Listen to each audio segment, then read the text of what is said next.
അങ്കമാലിക്കടുത്ത് അയ്യമ്പുഴയിലെ പാറമടയിൽ കണ്ടെത്തിയ മൃതദേഹാവശിഷ്ടം പുരുഷന്റേത്.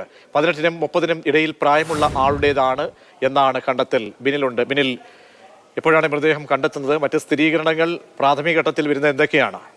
പ്രതീക്ഷ, ഈ അയ്യമ്പുഴയിലെ പാറമട എന്നത് ഒരു ഉപേക്ഷിക്കപ്പെട്ട പാറമടയാണ്. അവിടെ ഈ ചൂണ്ടയിടാൻ പോയവരാണ് കഴിഞ്ഞ ദിവസം ഒരു മൃതദേഹം കണ്ടെത്തിയത്. മൃതദേഹം എന്ന് പറയുന്നത് അരയ്ക്ക് താഴേക്കുള്ള ഭാഗം മാത്രമാണ് പൊങ്ങി വന്നത്. അതാണ് അവരുടെ ചൂണ്ടയിൽ കുരുങ്ങിയത്.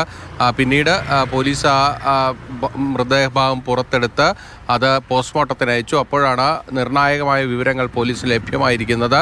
ഇത് 18-നും 30-നും ഇടയിൽ പ്രായമുള്ള ഒരു പുരുഷന്റെ മൃതദേഹാവശിഷ്ടമാണ് എന്നതാണ് ഡോക്ടർമാർ സ്ഥിരീകരിച്ചിരിക്കുന്നത്. അതോടൊപ്പം തന്നെ ഏതാണ്ട് 14 ആഴ്ചയോളം ഈ മൃതദേഹത്തിന് പഴക്കമുണ്ട്. അതായത് ഒരു 80 ദിവസത്തിലധികം പഴക്കമുണ്ട് എന്ന കണ്ടെത്തൽ കൂടി വന്നിരിക്കുന്നു.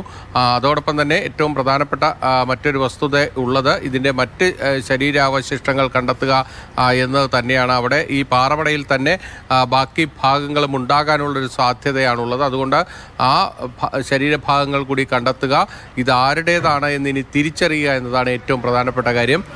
കാണാതായവരെ കേന്ദ്രീകരിച്ചൊക്കെ തന്നെ പോലീസിൻ്റെ അന്വേഷണം നടക്കുന്നുണ്ട്.